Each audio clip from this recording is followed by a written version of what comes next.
ពេលខ្លះមានរឿងស្មានមិនដល់កើតឡើងការដឹងថាខ្លួនឯងកំពុងមានផ្ទៃពោះ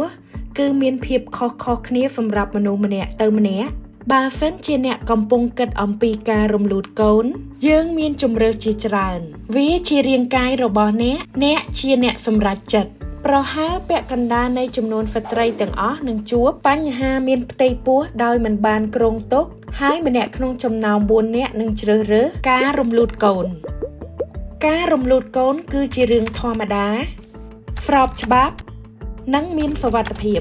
អាស្រ័យលើរយៈពេលដែលអ្នកមានផ្ទៃពោះអ្នកអាចមានជម្រើសរំលូតកូនដោយប្រើថ្នាំឬវះកាត់ការរំលូតកូនដោយប្រើថ្នាំជាជម្រើសសម្រាប់រយៈពេលពី6សប្តាហ៍រហូតដល់9សប្តាហ៍ដោយប្រើថ្នាំគ្រាប់លេបនៅផ្ទះដើម្បីបញ្ចប់ការមានផ្ទៃពោះដំណាក់កាលដំបូងការរំលូតកូនដោយប្រើថ្នាំអាចធ្វើបានតាមរយៈគ្រូពេទ្យប្រចាំគ្រួសារមួយចំនួន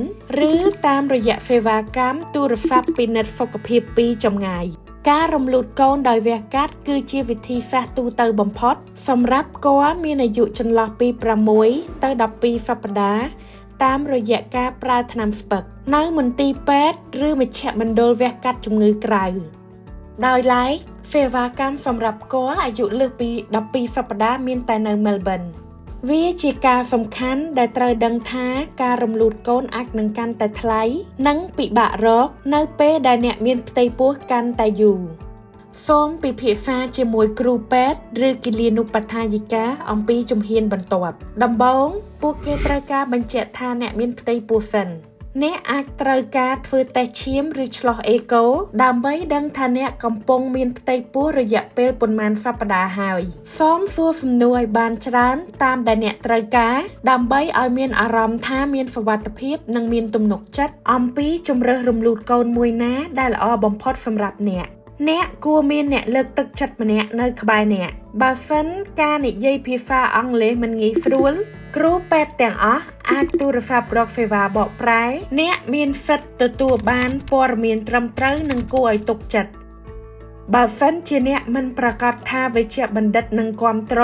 ការសម្រេចចិត្តរំលូតកូនរបស់អ្នកឬអត់សូមស្នើសុំជួបវេជ្ជបណ្ឌិតគាំទ្រសិទ្ធិជ្រើសរើសនៅពេលដែលអ្នកណាត់ជួបល្អបំផុតគួរទូរស័ព្ទទៅគ្លីនិកផ្ទាល់ដើម្បីសួរតម្លៃវាអាចមានតម្លៃខុសៗគ្នាអាស្រ័យលើប្រភេទនៃការរំលូតកូនរយៈពេលនៃការមានផ្ទៃពោះការមានប័ណ្ណថែទាំសុខភាពឬ Medicare ឬប័ណ្ណធានារ៉ាប់រងសុខភាពឯកជនឬអត់ដើម្បីស្វែងរកសេវាកម្មនៅក្នុងតំបន់របស់អ្នកសូមពិភាក្សាជាមួយគ្រូពេទ្យប្រចាំគ្រួសារអ្នកផ្ដល់សេវាថែទាំសុខភាពឬទាក់ទងក្រុមការងារតាម1800 My Option បើសិនអ្នកមានផ្ទៃពោះហើយសម្រេចចិត្តរំលូតកូនគឺមានជម្រើសជាច្រើនវាជារាងកាយរបស់អ្នកជាអ្នកសម្រេចចិត្ត